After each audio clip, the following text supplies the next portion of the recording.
The Jedi Knights are all but destroyed.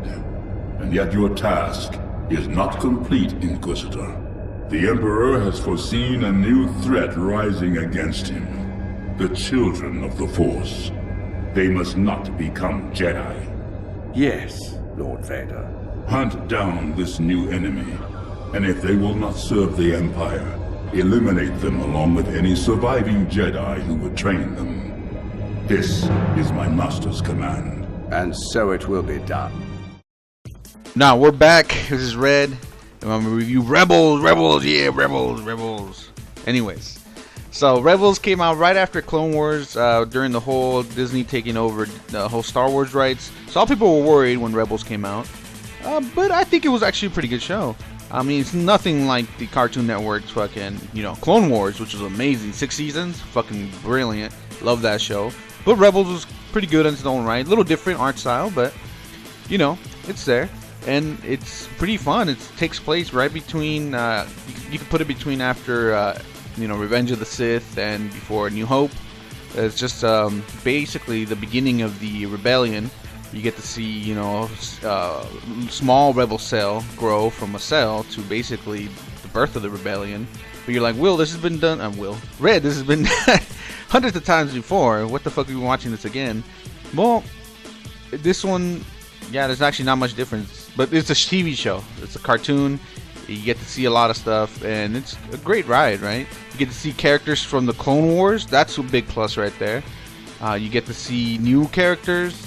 It's fucking great. So if you're a fan of Clone Wars, watch this, and you'll be like, oh my god, I see most of the characters that's on that show.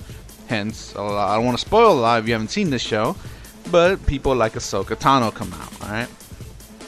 And you gotta take an effect. This is a kid's show, so it's not too violent, but it's still there, action. It's Disney, But yeah, this is a great show. We get to see growth both from the Empire soldiers and the Rebellion soldiers.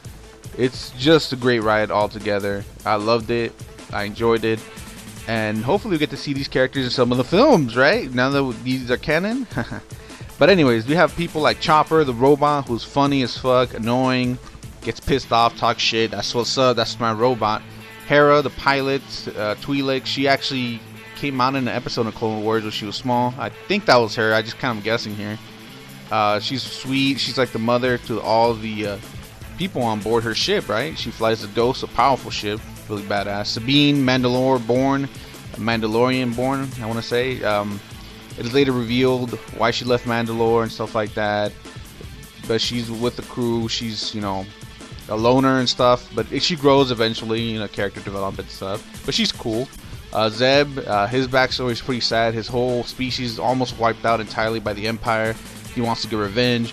Badass Zeb. He's actually a really cool dude. I actually like him. Ezra, my bad, is the main character of the story. Basically, we see the whole rebellion through his eyes, and we learn that he actually has Force sensitivity, grows, and is trained by Kanan, who becomes his master, who actually, I don't remember very well, but I think he fought in the Clone Wars, Kanan, along with his master. She was killed, or I forget, I think it was a she, was killed by the clones, so he hates clones, we get that. Overall, he's basically, he never passed, he's still a Padawan, basically. Ezra's learning from him, because there's not that many Jedis left. Order 66 basically wiped them out. Ezra was a street rat kid who eventually learned he had powers. Again, Kanan saw that in him, and they're basically both working together to understand the Jedi's, right? And it's a pretty cool story, but that beyond by itself, right? So that's basically your main cast, but don't fret. There's a lot of characters. Like I said, we get recurring characters from Clone Wars, like Rex, Ahsoka Tano. Spoiler alert.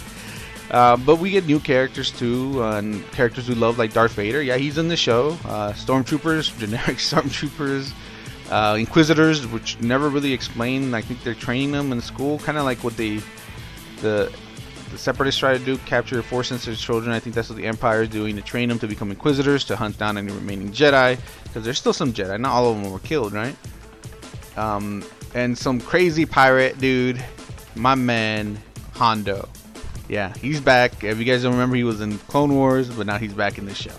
It's fucking crazy. Like I said, this is a great throwback to not only fans of the Clone Wars TV show series, but also the new ones that want to get into it and to start off with Empire is fine. Start off with the show and then go back and watch Clone Wars. It's fucking great.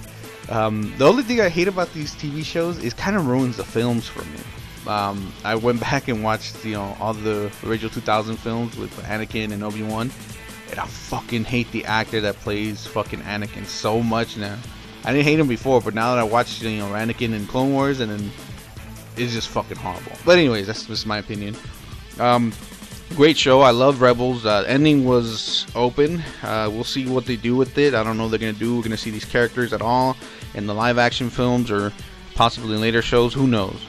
All I know is this is a great ride, good show, and yeah, I mean, hopefully we get to see more. I love this show. I give it an 8 out of 10. It's not the best show because actually this keeps some episodes, but hey, who doesn't, right? Thanks for watching. Hit that like, hit that sub, and I'll catch you guys next review. Bye.